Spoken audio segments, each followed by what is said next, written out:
Hello and welcome to a brand new Arseblog Arsecast right here on Arseblog.com. How are you? Hope you're well. Thank you very much indeed, as always, for being here. I hope wherever you are in the world, you're okay, you're feeling all right. The news isn't too weird and scary and disheartening, making you think, how the fuck is this what we're doing in 2025?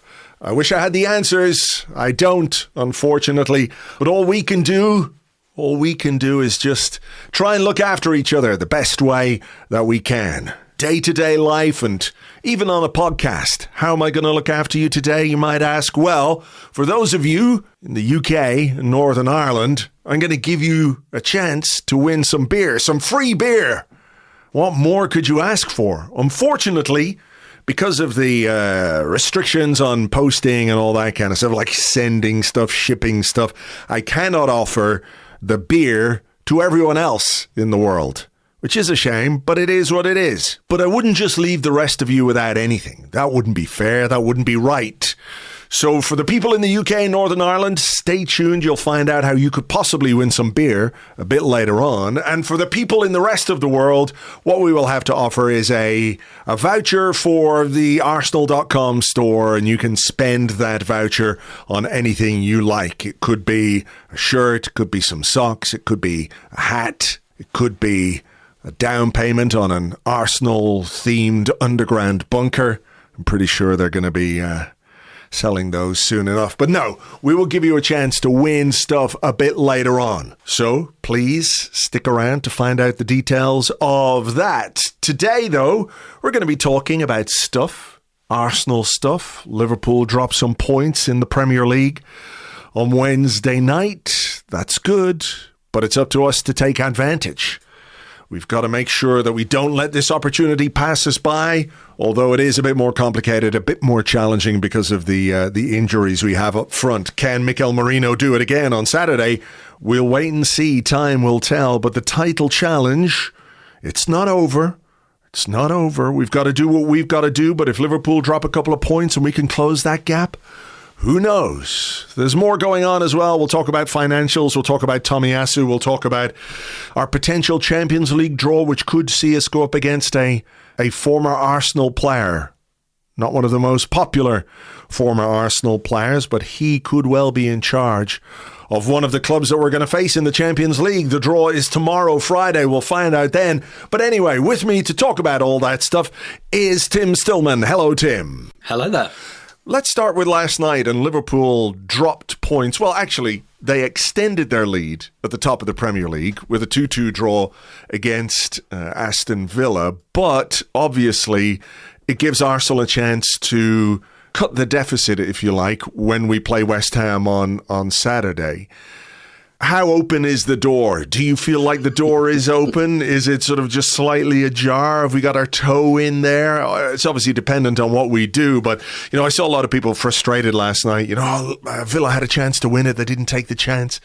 But draws are decent, you know. Draws at this time of the season can be costly. I made the comparison in the blog today about 2007, 2008, after the Birmingham game. We drew the next four. We were 5 points ahead of Man United. We ended up 3 points behind them. So draws can be damaging. So I'm happy to take their losses. They're not losses, obviously, they're draws, but they're drop points wherever they happen. Yeah, absolutely. In terms of, is the door ajar? I mean, it is a bit, yeah. Of course it is, and I'm pretty sure that Mikel Arteta will be framing it that way for his players and his team, and they should. I've been through such an emotional roller coaster with this kind of title race thing, whether it's been a title race, because I have to be honest, I said this a few times, like I kind of think emotionally I'd let go. Particularly, and you go through stages, that never happens all at once, it's gradual. I have to admit, Bournemouth in October, I kind of thought, this just doesn't feel like a league title winning season has like a feel to it sometimes. And I was just like, it just doesn't feel like it. It just feels like too many things are going against us. I must admit, in January, after that Villa draw that we had, incidentally 2-2, I almost entirely let go.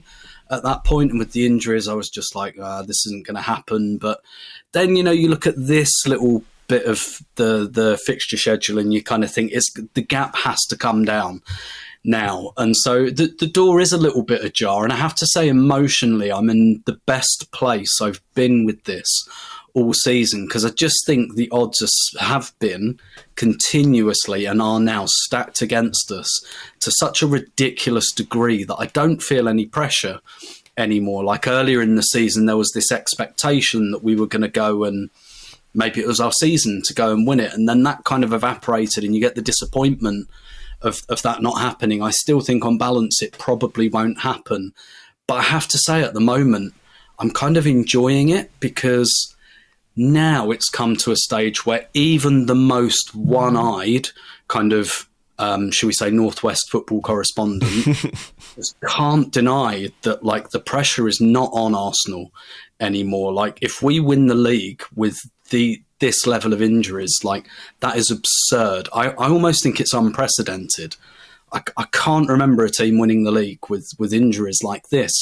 And I kind of come around to the idea that it's amazing that we're second, even. And because usually, like, we've dealt with injuries better than Man City have, for example. So I kind of, at this point, I just feel like the pressure's all on Liverpool.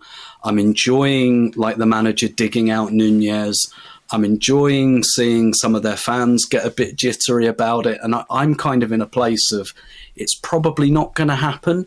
If it's going to happen, that gap has to continue to come down over the next kind of week or so. But I'm kind of, this is the first time I felt like I've enjoyed it and the pressure's off. Yeah, it's such a weird one, because I think if we're sitting here right now and we've got Havertz, we've got Saka, we've got Martinelli, we've got Gabriel Jesus available to us, we're probably feeling just a little bit different about what lies ahead. And I was talking to people this week about this, where I'm with you. I think it's still improbable. It's very unlikely. But at the same time, there's part of me that wouldn't be that surprised if, come the end, somehow we got it over the line. You know, that feeling you have about title-winning seasons. I sort of had it last year. Yeah, and I think I had it the season before as well, even if I recognize that maybe we were a bit ahead of schedule, but certain things that happened and certain results in certain games, you know, the moments, the Reece Nelson moment, it makes you think, oh, it's written in the stars. This is going to be our year. It's a bit like that Danny Welbeck goal against Leicester, where you're thinking, oh, this is going to be our year, and you have that feeling. But maybe, you know, you hark back, for example, to 97, 98, where I'm going to say that pre-Christmas it wasn't going well. There was all this, you know, talk of like a big meeting with the players, and Tony Adams had that injury and he's sent away to France, and you're looking at it going, well, there's no way, you know, how are we going to do this? And then bang, we win those 10, 11 games on the trot, and somehow from not nowhere, but you just start to make this charge. And look, I don't know if that's going to happen this time around. It's obviously much more difficult given the situation that we have. But, you know, the sort of underdog aspect a little bit of the season feels to me a bit more Arsenal than sort of leading the pack all the way from the start. Yeah, I was going to reference 97, 98, and this is this is entirely illustrative of my weird memory, where I can't remember what I ate for breakfast, but what would have been 27 years ago tomorrow, so 21st of February, we played Palace at home. Oh, Jesus, how have you just got that in your head? But I really, really remember this game because we beat Palace 1-0 and Gilles Grimandi scored. I mean, like, just saying it out loud all these years later sounds ridiculous. Gilles Grimandi with an acrobatic volley. I remember the goal, yeah. Yeah. And that day, I think we had 9 of our usual starting 11 out. And I think Grimandi himself had an injection to play. Like, that's where we were. Yeah. But we won 1-0 against Crystal Palace. And at that point, it didn't feel like, oh, here comes the title charge. But I guess you could kind of compare that to the Leicester game last week, where you're kind of looking at it and you're 0-0 against Leicester and you think, oh, shit, like, where is, like, this is just not going to happen. And then, like, you know, our modern day Christopher Ray comes on and gets a couple of goals. And, we don't even have a Christopher Ray. That's how fucking in the mud we are with strikers. We don't even have a Christopher Ray, you know. No, but maybe like Gilles Grimandi in his cycling shorts, you know, with like having had an injection to play, like coming up with a volley from a corner. Like that's kind of where we are. And I guess there's also a context of it not being City we're chasing, and maybe that's doing Liverpool down because they've been right there for so many years. But, you know, maybe they've never really won a title race because when they won it in 2020, they were so far ahead. I saw this amazing stat that if they hadn't won a single point after lockdown, like early March, they still would have won the league. So like they were so far ahead. Yeah. So like, I guess they've been in this situation with City so many times, but haven't come out on top in the situation. I'm dubious about how much that means, but to be honest, I'll take any crumb I can and like pile it on Liverpool's little kind of corner of worries. Sure. I mean, I think, you know, you do have to recognize that when you are out in front, as we were, you know, a couple of times, and people talk about you as inevitable champions, I think there is a measure of pressure that comes with that. Like, I don't know what you think about this, but I haven't been that surprised by Liverpool. I know there's all this talk about like Arne Slot has come in, it's his first year, and look at what he's doing, and he could win the title, and this reflects badly on everybody for whatever reason that people want to invent themselves. But I think you have to recognise that this is a Liverpool team, at least the core of this Liverpool team has been there or thereabouts for a long time, and maybe the only big difference between Liverpool and Arsenal in terms of the points tally this season, which is 8 at the moment, it could cut to 5 if we win our game on Saturday, is the fact that they have the best player in the world right now. And that's no small thing. You know, so I don't see it as like some stick to beat Arsenal with if a very good Liverpool team with lots of good players and the best player in the world go on and win the title because it's the manager's first year. But it's incumbent on us, isn't it, to push them and to try and increase the pressure. I'm not going to say they're going to crack if we beat West Ham on Saturday. They're not going to sit there going like, you know, they'll be 5 points clear still, and there's obviously a lot of games to go, including a very big game at Anfield a bit later in the season. But it is something to deal with. Not all of those Liverpool players have gotten it over the line, and pressure does weird, funny things to football teams, to football managers, to players, to fans all the way through. It does have an impact. The closer you get to that finish line, if you can just stay on their coattails, you just never quite know. Yeah, I think the phrase is stay in the room, right? We need to still be there in the conversation. When we get Saka and Martinelli back, things look a lot better then in terms of our attack. But I think we all know there's a few games we've just got to get through by hook or by crook. And one of the things that I kind of liked was at Leicester last week. First of all, I'm kind of glad that game was away from home, because I think it would have got very jittery at home if it had been 0-0 with like 15 minutes to go. And like, I don't think there was that extra tension in it as a result. But I also kind of think I've liked the fact that I haven't seen a lot of hand-wringing about the performance, even though it was, let's face it, it was a bad one, really, against a bad team. But I think everyone understood the context. Like, no one needs to be told why that was a poor performance overall. And I think everyone realises, particularly at this stage of the season, it's just results. And all the kind of posts I'm seeing, social media-wise, are just like a couple of 1-0s. Like, if it's 1-0 against West Ham on Saturday and it's from a set piece and it's not champagne football, like, I don't think anyone cares. Very, very genuinely. I think there is a shared sense of, let's just get through this little period where Liverpool have got a couple of tough games. We'll look a bit better health-wise maybe in a month or so, but stay in the room until then. And yeah, I mean, with Liverpool, I mean, I saw a stat this week about Salah where the goal contributions he's on at the moment, I think only 9 Premier League players have ever done more in a whole season.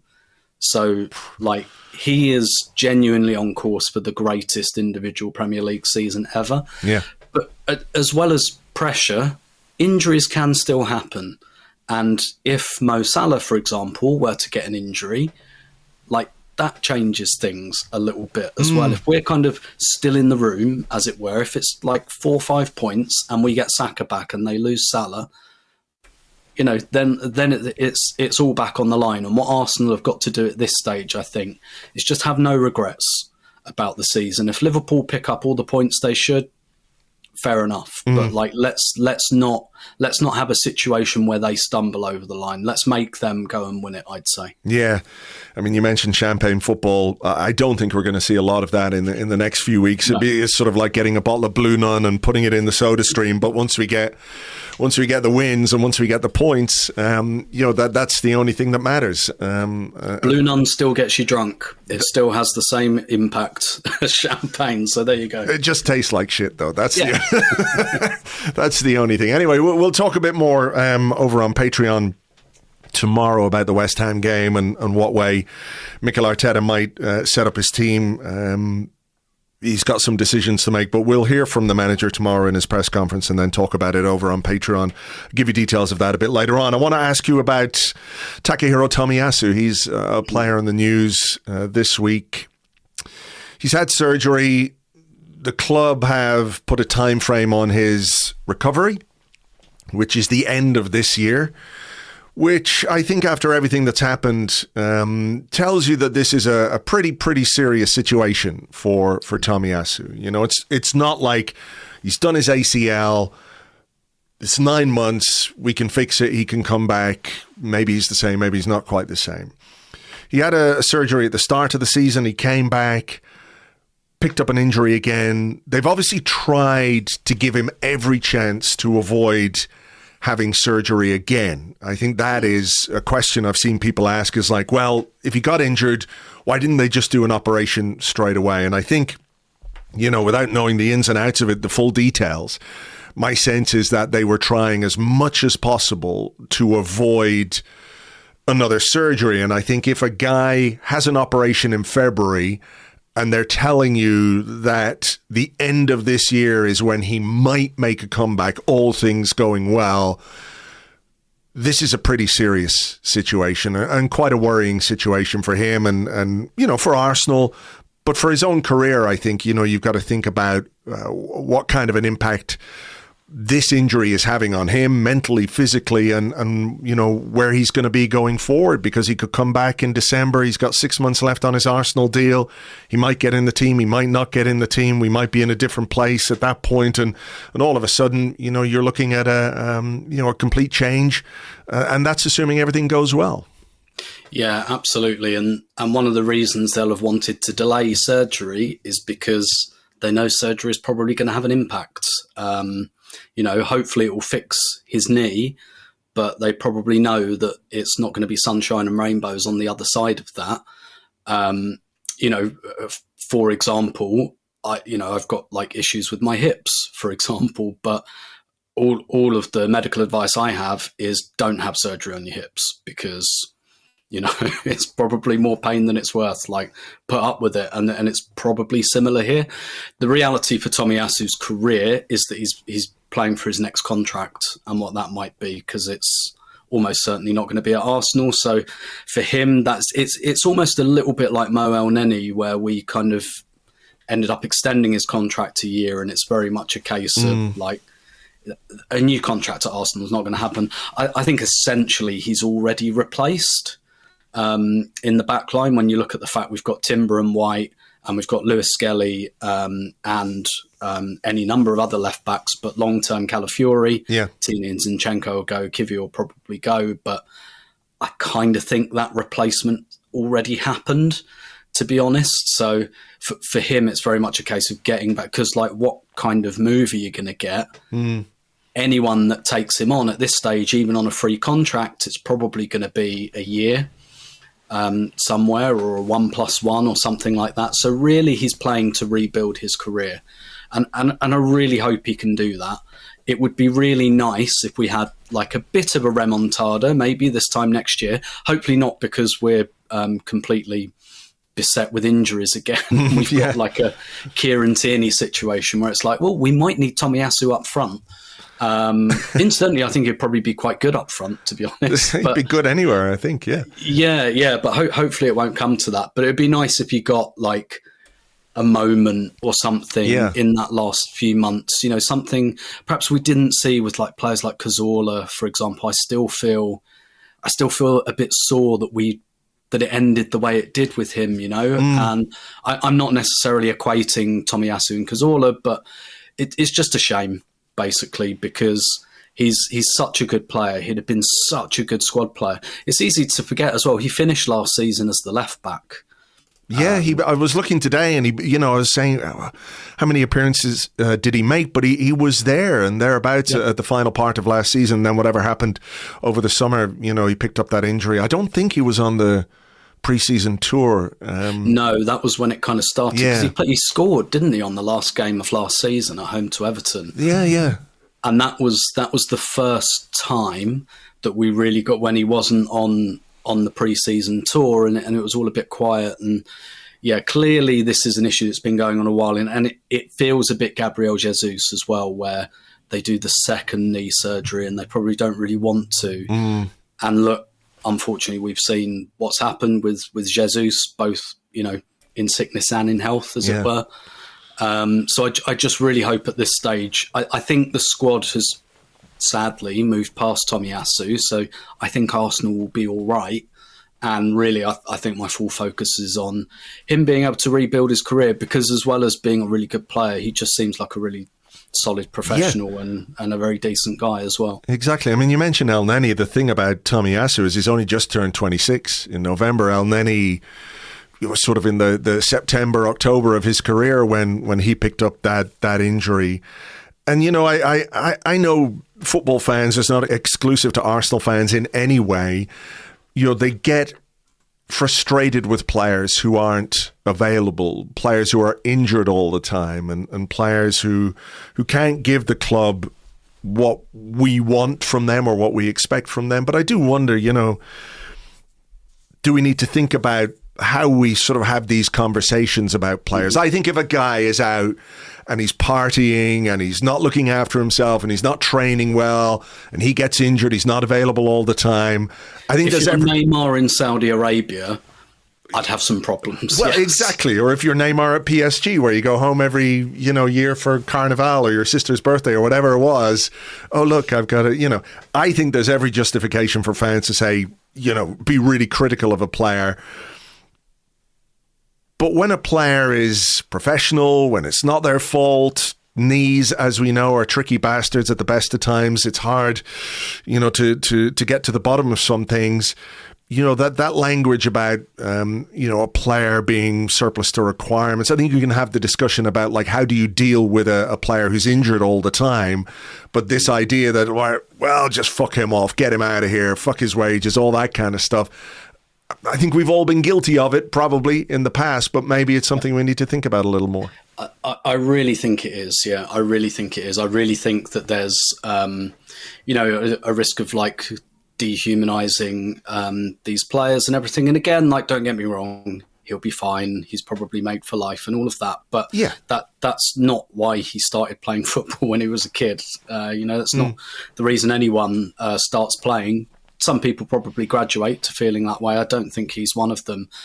And, it's a short career as well. It's a really short career. And if you're spending 2 or 3 years of it and sometimes more getting over injury, like it must just feel like a waste. And there's so much out there, I think, about, regardless of injuries, of how often players experience things like depression at the end of their careers, or addiction or things like that. Sure. And I think one of the things we continually underestimate about football is we view it as quite a cushy life. And in many senses it is. It's not like you're down the mines 9 hours a day. But the way I always put it is that even in amazing health, you have to retire halfway through your life, because it's so stressful on your body being an athlete. Like, your body is not designed to take that kind of stress. Especially these days with the schedule, the ever-increasing schedule and demands on players, 11 and a half months of the year. Yeah, exactly. So, like, you're retiring like somewhere between 35 and 40, even if you have a good run of it. And probably when you're 50, you can barely walk and you're having knees replaced and ankles replaced. Like, it is a significant strain on the human body. And the reason footballers have so much free time is because they have to have it to recover. It's not like that's literally the reason that recovery is part of your job. So, the stress on the body is immense, even if you don't get injured. So a lot of this has a long-term impact as well, having like loads of knee surgeries and stuff like that. It is a physical sacrifice anyway. And particularly if you're in your prime and your body kind of lets you down continually, it must be really difficult to deal with. Like, all of us would feel if we weren't able to do our jobs for some reason, all of us would feel bad about that because it's a defining part of your life. Yeah. I think I have a lot of sympathy for Tomyasu and for the situation he finds himself in. And, for all the injured players, we've got, a number of them having undergone surgery and stuff like that. And yeah, they are well paid, but at the same time, it's not like they're just sitting around on their arses. They earn that money in the context of the sport and the profession that they're in and the position within that sport as well, to get to the very top, to be an elite professional footballer. They earn that money. So look, let's keep fingers crossed for Tomyasu that he can make a full recovery, and hopefully we can see him again in red and white at some point down the line. The financials were out this week. How does your brain work when it comes to that kind of stuff? Because I know mine goes like, get about 3 or 4 lines in. I'm like, is that good? That seems bad. It's hard for me to wrap my head around it. People like Swiss Ramble, this is like, the meat and drink for him. He loves it and he understands it to a large extent. My takeaway was Arsenal's revenues were up, but Arsenal's wages were also up because, over the last couple of years, we've invested a lot in the squad. It didn't seem like a horror show situation to me, though. No, I think it probably brings some context to some of the things maybe that have happened in like more recent transfer windows, for example. But I think I'm with you. I kind of think that's not a horror show. It's not, But the thing that jumps out at me is that even with increased revenue, and I know I don't want to be a shill for billionaires or anything, it's the last thing I want to do, but like, I know a lot of football club owners kind of say, yeah, well, you look at the revenue football makes, but it all goes out the door because, and not in many respects, in every respect, this should happen. Players should say, I'm the one creating that revenue, so I want a fair slice of it.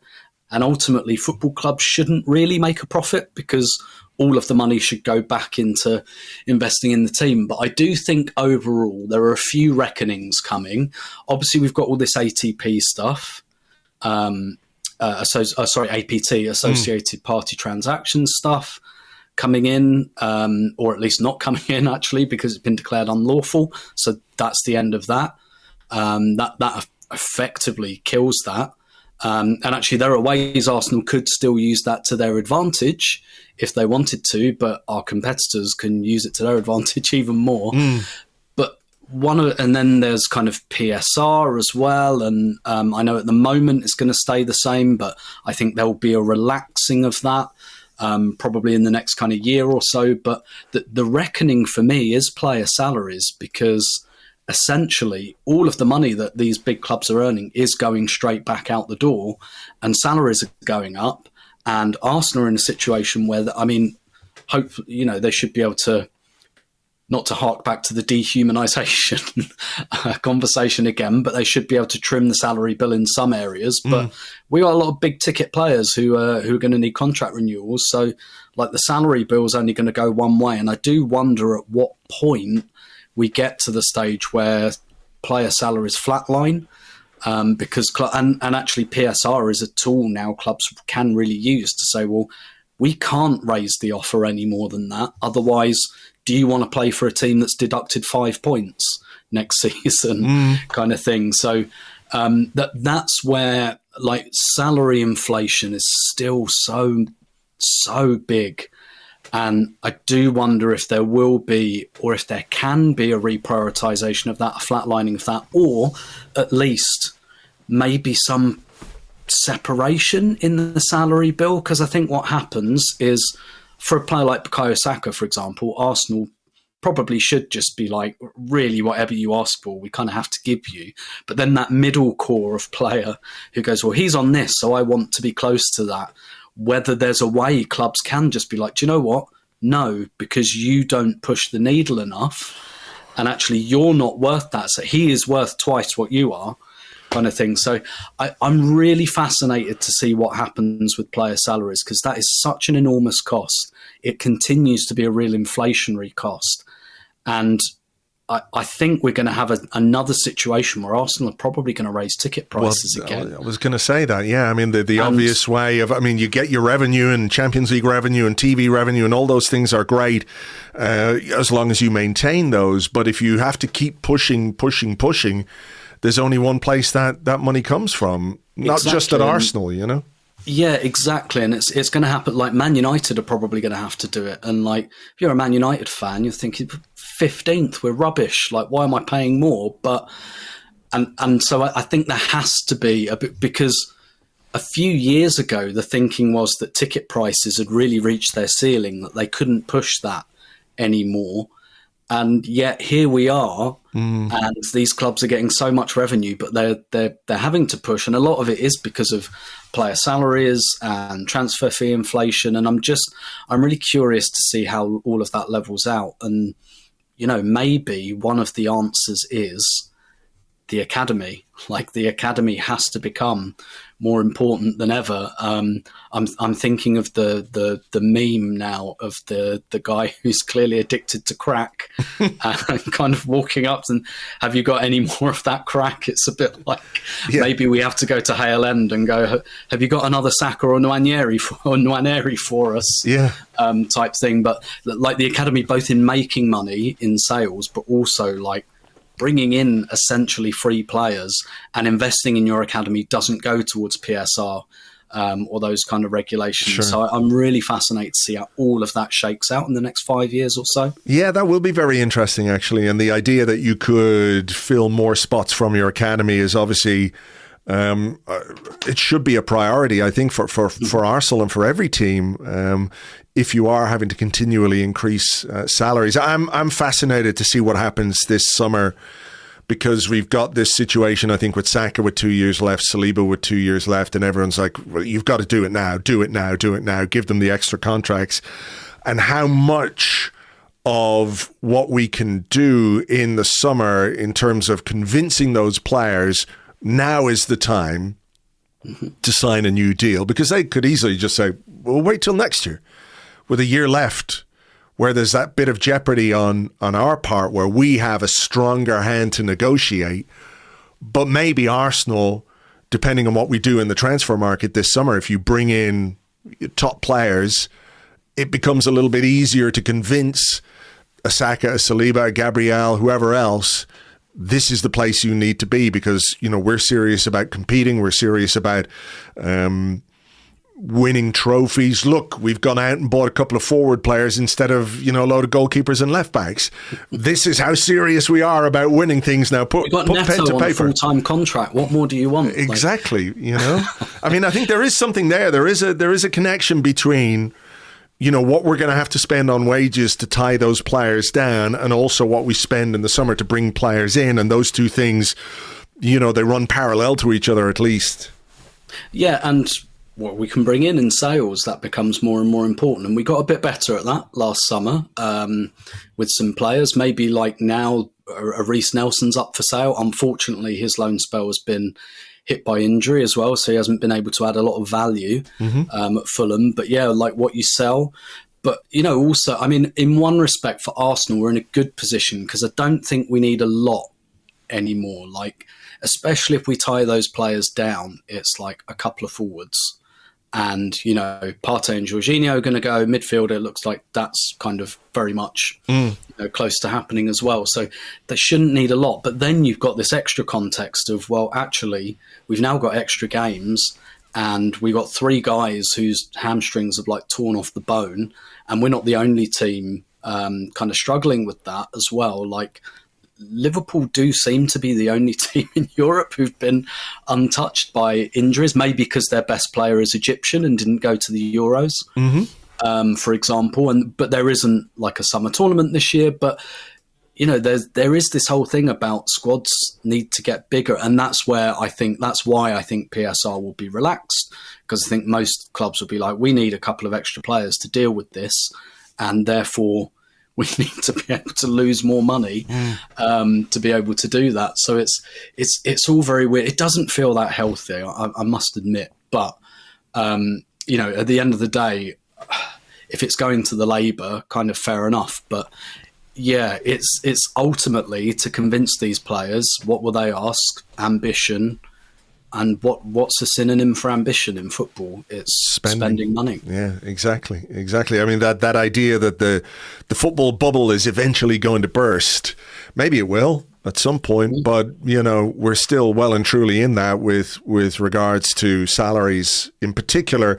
Maybe not quite so much in terms of transfer fees, but I think what you're seeing, let's say a deal, and I know this is maybe not ordinary because we're not talking about an ordinary club, but a deal like Erling Haaland at Manchester City, in terms of a transfer fee, not that big in the grand scheme of things. In terms of what he's being paid, incredible amount of money over the course of however many years he's going to stay there now. So it might be a sort of rebalancing that the outgoings or what you're actually spending on players is a little bit less, but that money goes straight back into salaries. So we'll see. Today, a slightly auspicious day in the podcasting world. As we're recording, it is the 6th anniversary of the Arsenal Women Arsecast, which you host for us here. So very well.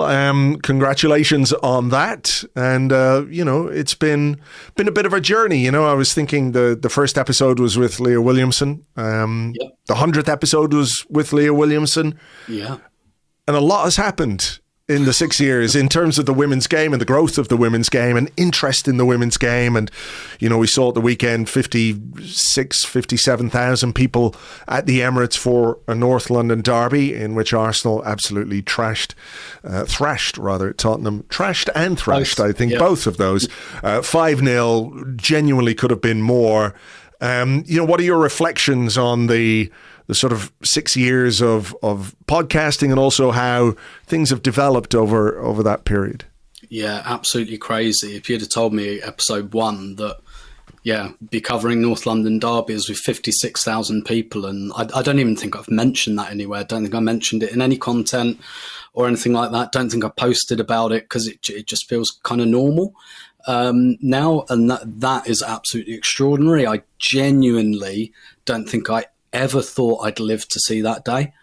And it makes me reflect on a question that was asked of Lotte Wubben-Moy in the build-up to that first sellout at the Emirates, which I think most Arsenal women fans really recognise as a proper kind of totem pole moment in the history of the club, selling out that Champions League semi-final against Wolfsburg. And in the build-up, Lotte Wubben-Moy was asked about that. Now, Lotte, she's from Hackney, she's a lifelong Arsenal fan, still lives there and everything. And she was asked about, did you ever think this was possible? And her answer, really resonates with me. She said, it's not that I didn't think it was possible. I didn't think about it. She was like, it never figured in my thoughts at any point. Yeah. I didn't have that. Oh, I wonder if we could sell out the Emirates, because it's almost a bit like, I wonder if I'll have a house on the moon one day. Type thing. You just don't consciously, most of us don't consciously have that thought. So that's how I feel about it. And actually, I don't reflect on it that much, not least because of the real kind of match to match, the way we do the content, is very much like match by match by match, press conference by press conference, and you're on the wheel, as it were, quite a lot. But yeah, just absolutely incredible. And that was really the kind of feature of when we did episode with 100 with Leah. looking back over that time. And incidentally, when we did episode 1 with Leah, I think I asked about 3 days before, episode 100, that was 3 months before, because it's the England captain that you're asking for. And, she cancelled another appointment to do it. And, all of that stuff, happily, it's harder to do that now than it was. But yeah, just absolutely stunning. And on the content side, obviously, the audience has grown and all of that. And we do the podcast. We got it on a regular schedule this season, which I really wanted to do for quite a long time, but really had to wait for the right co-host to come up, and confident that we did that. But yeah, really thankful to all the people who've kind of contributed over the years. Loads of players. We had Rene on last month as well, which was very nice. And Pippa and Alex, who were on some of the earlier episodes, who are now doing great things with their careers in women's football, working in it full time. So yeah, we're really happy, and just really happy with the way the audience is built. I think has reflected the growth of the game. Yeah, I mean, that's it. It's not quite a if you build it, they will come kind of thing, but obviously the more exposure it gets and the more accessible it is, for everybody, the more chance you have of doing that, which is why I think, one of the best things we did was just to kind of put it on the main podcast feed. Mm-hmm. People don't have to listen if they don't want to, but it's there, and it gives it a platform and gives it a chance to sort of grow and expand and to bring in new listeners and new fans. And, like we said, 57,000 people in the Emirates for North London Derby, not to be sniffed at all. We have a few questions just to sort of round us out on this particular episode. Obviously, the Champions League draw takes place tomorrow. Mm-hmm. Results being what they are, it's either PSV or Feyenoord. Yeah. But Rome in the Home says, hello gents, news just broke that Robin van Persie is about to be named the new Feyenoord manager. Do you think it's nailed on cosmically that we'll draw them in the next round? And do you have any big preference between Feyenoord and PSV, or would you prefer to eschew that whole Van Persie narrative? Yeah, I did see this, but there was a part of me that thought, well, we saw Van Nistelrooy last week, so why not add another Dutch striker we don't like very much to the pile? I did see that. It's a weird one, because I kind of think I would like to avoid that in a way, but at the same time, from the point of view of a travelling supporter, I've been to Eindhoven 5 times. I've never been to Rotterdam. I've never been to Feyenoord. We've never drawn them, I think, in my lifetime. So I kind of want Feyenoord a bit more, but I am cognizant of that potential Van Persie, particularly because this tie, I think whoever we get is lumped in with that just get through it kind of bunch of fixtures, where if everyone was fit, I'd say I don't really care, because we should be beating either of them. I still think that, but I kind of don't think it will be convincing. I think it might be, another couple of tight games, particularly the away game, which either way, PSV make a racket, Feyenoord make a racket. It will be a hostile, tough away game either way. And actually, when you look at our record, somewhere like PSV, it's not amazing. I think I've seen us win there once, and that was the first time I went in 2002. So, we don't have an amazing record there. And Rotterdam, I think, would be much the same. But yeah, I still kind of would rather go to Rotterdam. But I think PSV look a bit stronger than Feyenoord do at the moment. But so maybe Feyenoord, but I'm not immensely bothered about it, to be honest. Yeah, PSV second in the Eredivisie table, Feyenoord some way back in fourth, but I think 12 points behind. So maybe that's a reflection of their domestic form at this moment in time, and maybe their quality as well. It is just one of those that it's just the inevitability of the whole Van Persie thing again. And, obviously Arteta and Van Persie were teammates, so that would be an interesting dynamic. to say the least. To say the least. I'm not sure he was always the most popular in the dressing room. Van Persie, ask Aaron Ramsey about that one. I did quite like this one from James Reef. Why on earth did Martin Keown feel the need to apologise to Ruud van Nistelrooy on TV the other day? I'm really disappointed by that. Martin Keown's innate, I know his, his background's Irish, but maybe a bit of innate Britishness kind of slipping through there, where you're the wronged party and you end up apologising. It was quite funny, actually, not least because, particularly when you interviewed him on this podcast, like he's still a very intense character, Martin Keown. Serious man, yeah. Yeah, I don't think he does japes or jokes very much. So I was hoping for something a little bit more passive aggressive, but at the same time, I think Keown's one of those people. You know that here we go, Simpsons reference. You know that episode that Christopher Walken's in, yeah, and he's reading the children's story Goodnight Moon. Like, I kind of think that about Martin Keown. Like, even when he's offering his hand and apologising, I wouldn't like to be on the end of that handshake. Like, it was probably like one of those real squeezers that we can't see on the TV, and he's apologising, but it's like knuckle cruncher, Yeah, if Van Nistelrooy turns up on the touchline with like his fingers taped together, I wouldn't be too surprised. So maybe that was it. Maybe Keown's like been very sly there and said sorry, but actually crushed every bone in his hand. Yeah, well, who knows? I mean, I have to say, it's one of those things that, time, you feel differently about people over time. You might soften your attitude. I don't feel differently about him. About Van Nistelrooy, absolutely not. I'm absolutely relishing the problems that he is having at Leicester. And at the same time, I'm slightly appreciative of the fact that the only game they won was against Tottenham.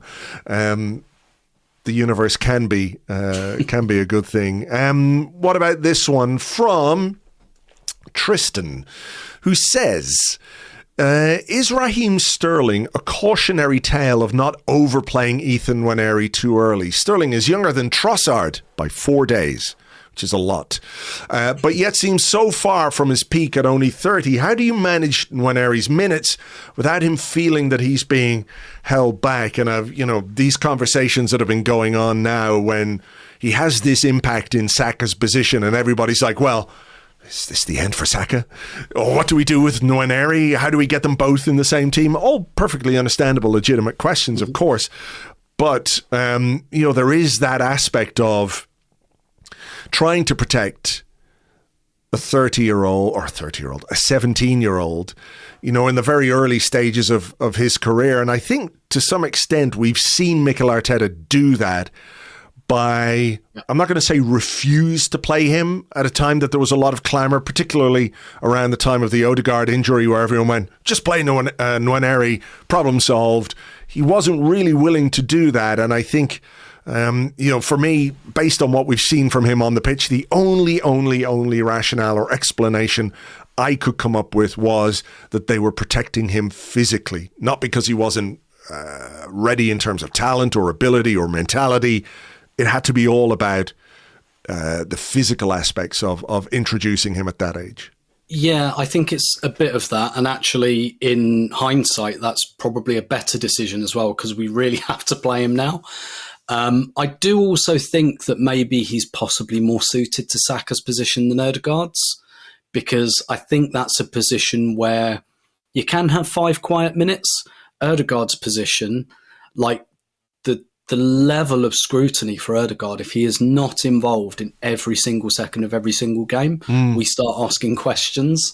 And maybe that's less of a role for a 17-year-old than, the more, I don't want to say more glamorous, because I'm not, like, Saka gets through a hell of a lot of work.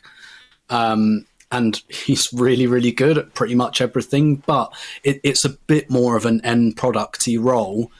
But at the same time, to the question about Sterling, it's a bit of a weird one with Sterling, because I don't think he's had injuries, really, has he? Like, he's not, I don't think like he's had several torn hamstrings or a bad knee or anything.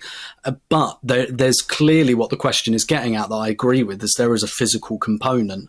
I have to hold my hands up and say earlier in the season, I regarded it more as an effort thing. I don't think that anymore. I don't think that he's not putting the effort in. I think maybe the intensity isn't there, but I think less that it's not because he can't be asked.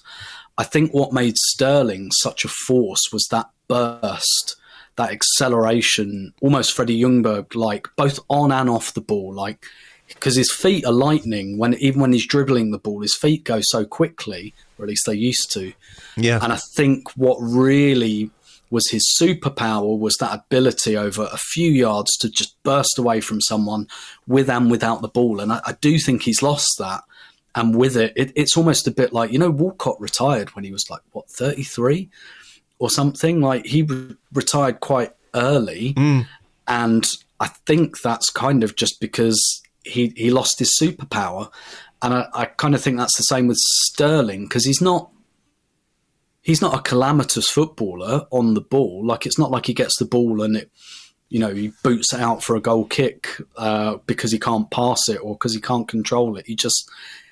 It's all, what I guess what I'm saying is he's not a calamity. It's just all very 5 out of 10, 6 out of 10, and dribbling into players and stuff like that. And so there clearly is a physical component to his decline. Whether it's been brought on by being overplayed, I'm less sure of that. Maybe it is. Maybe it's wear and tear. But his injury record is reasonably good. I do just wonder if it's just one of those things where, where time just gets you, regardless of how much you've played. Yeah. I just had a quick look at the injury issues, and the biggest injury he had was very early in his career, which was 2013. Which is now, it's 12 odd years ago. Jesus Christ. And that clearly didn't have an impact on his career. No. Because all his peak years were well after that. After that, he's had little injuries here and there, 6 games, 7 games, a few of 3, 4 games here and there, a game here, a game there, but nothing big, But I guess the question is about, the parallels between a player like Sterling, who started young, like Nwaneri. I think we have seen it before, where guys who start very young and make a big impact very young and play a lot young, when it comes to the end, it seems to happen pretty quickly. Yeah, but then it's not a hard and fast rule, of course. No, there are players who can go the other way.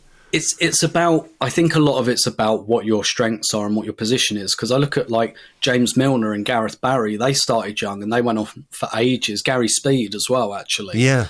And probably less so with Speed. He was more of an athletic footballer. But Milner and Barry, for example, they were very, very durable, because I think their qualities were not reliant on being explosively quick over 5 or 10 yards, and they were able to move back a bit and kind of check their game and become a bit more defensive, whereas I think for someone like Sterling that's not the case.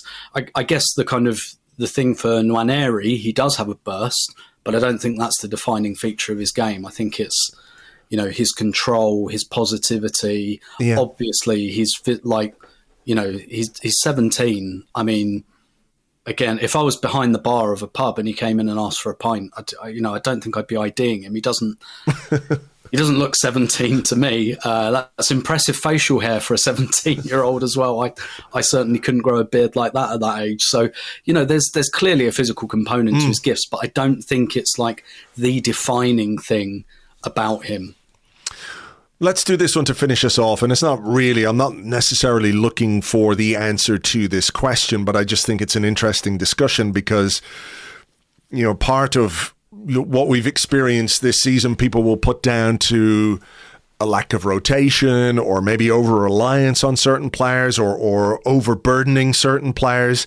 I do think, the fact that Reece Nelson, who hasn't really played a lot in his career, has suffered the same kind of hamstring injury as Havertz and Saka, does raise a question about whether it is to do with overplaying somebody or whether what Mikel Arteta was talking about kind of vaguely, or it was hard to decipher what he was talking about last week in his press conference about muscles and training the muscles. Do you undertrain them? Do you overtrain them? I don't quite know, but Nelson has had that. But right back, we've got Ben White back. He's in the squad. Sten10 says, does Ben White get back in the team ahead of Timber once he's fully fit? And maybe the discussion isn't so much about, like, is this guy going to play over this guy? You know, you could have maybe the same discussion about Lewis Skelly and Calafiori at some point. Are we going to have to consider, in inverted commas, like timeshare for these positions? And is that the best way to go about it when you've got two players who are really good? It could be one guy for a couple of games. It could be another guy for a couple of games. 60 minutes here, 30 minutes there, 30 minutes here, 60 minutes there, that they share these minutes, and it helps you keep those players fit for longer. I definitely think that. I think, first of all, they're all like let's say the four fullbacks we've got, and I think we know who I'm talking about with those four. Like, they're all good enough to play. There's not much between them. Maybe they have slightly different qualities, and that's useful as well in different types of game. Like, if you want a bit of chaos, Calafiori. If you want a bit of control, Lewis Skelly, for example. I definitely think that's the way to go, particularly because it's such a physically demanding position with repeat sprints and all of that. And ultimately, I'm thinking about it right now as well, not just long term. Like, where do we have resource in the squad? That's where we have the resource. That's where we can make substitutions. That's where we can make rotations. So, very much I'd be on, look, Timber, you're starting at right back today. Play 60 minutes like 90 minutes. Get up and down, up and down, up and down. Then we'll take you off for half an hour. And then maybe you don't start the next game and, maybe it's 90 minutes across 2 games type thing. I really think that's the way to go. I think Guardiola's kind of done that at City, hasn't he? Like, Kyle Walker, I know that's a bit more loaded now because he does look finished, but he is nearly 35. Like, Guardiola was getting a good tune out of Kyle Walker well into his 30s, really. And a lot of it was because we probably know it as Arsenal fans because he always played against us. Because it's like, right, it's Martinelli, we need you, Kyle Walker. But he wasn't playing every single game. And, I mean, I know Pochettino did that at Spurs as well. He was, rotating between 4 fullbacks. I absolutely think it's the way to go. It's where the resources in our squad, fullbacks still as well. And this is one of the reasons I think we've bought more defenders than anything else. They're still reasonably, I don't want to say cheap, but they're cheaper than attackers. So I think it's a smart way to use your resource and go, right, we get 5 subs a game. Fullbacks are a big part of the way we attack. We should be playing 4 fullbacks basically in every game. So I absolutely think that has to be the way to go. And look, how many fullback injuries have we had over the last 2 years? And if we're talking about 3 players with bad hamstring injuries, the fact that Lewis Skelly got a sniff of the team with the number of left backs we have, it could be that we just had injury prone players there, and I'm sure that's part of it. But our fullbacks probably keep getting injured for a reason. So I think that's absolutely, that's something I'm really looking at. I really hope we go that way. Yeah, if we don't have much in the way of options to sort of rotate our front 3, how do you support them and augment them with players who've got legs? And if you can bring on Ben White in the final half an hour to start making overlapping runs beyond a tired fullback on the opposition side, it makes a lot of sense to me. So yeah, I think that's going to be the way. I don't get too hung up on the idea of like, well, it's this guy or that guy. It's not that binary. I think we need to get away from that White kind of thinking. Timber have both had big injuries as well. I mean, Timber happened in his first game, so obviously not. But White was overplay. White was carrying that, Ben White, for quite a while because we had to rely on him. And, so it just makes all the sense in the world to not do that anymore. All right. Look, we better leave it there. Tim, as ever, thank you very much indeed. My pleasure as always. Thank you very much indeed to Tim. You can find him on Blue Sky. He is at tim-stillman.bsky.social. That's tim-stillman.bsky.social. Now, I promised you the chance to win some beer if you're in the UK, and this comes from our good friends at Indie Rabble Brewery. They're in Windsor, established in 2023. And not only do they make beer, they're Arsenal fans who make beer. So I think that makes the beer taste even better. They have very kindly given us 3 cases of their craft beers to give away worth £100 each. All you have to do is email competition@arseblog.com. That's competition@arseblog.com and answer this very, very difficult question.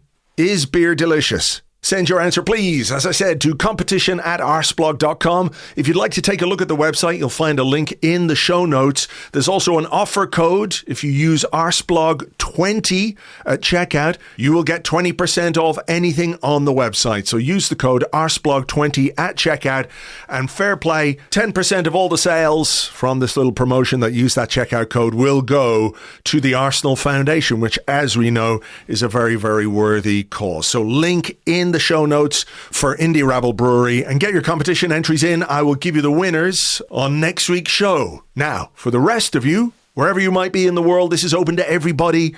I will give a £100 voucher for the Arsenal.com store, so you can just go and spend that on whatever you might like, a jersey, a hat, whatever. It's yours. You can do with it as you please. Again, this is a very, very difficult competition. Just email competition@arseblog.com. Put the word voucher in the subject line, please. Put the word voucher in the subject line.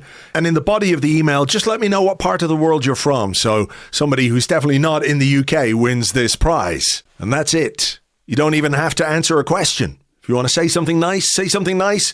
You don't have to say anything at all. No pressure. Just put the word voucher in the subject line, competition@arseblog.com, and I will give you the winner of that on next week's show as well. So there you go. That is just about that for this week's show. Hope you enjoyed it. We will, of course, look ahead to our game against West Ham in our preview podcast, which you can get access to over on Patreon.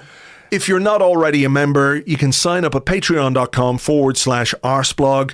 It's just $6 a month. You get access to lots of exclusive content. You get access to our Discord chat server, all of those things. And it helps support everything that we do on the site, from the news, the blog, the columns, the podcast, the women's football coverage, all of it. It's patreon.com/Arseblog. One final note, if you are in the Boston area of the United States, our friends at the Boston Gooners are having a special event with Liam Brady after the West Ham game on Saturday. So if that's something you're interested in, you can find details on the Boston Gooners website. It's a difficult one. It's bostongooners.com. That's bostongooners.com for all the information about that special event with Liam Brady. Right. I'll leave it there for now. Let's hope we can blue nun our way to 3 points against West Ham on Saturday. We'll have an Arsecast extra for you on Monday, of course, as well. For now, though, take it easy, folks, and we will catch you on the next one. Until then, cheers. Bye-bye.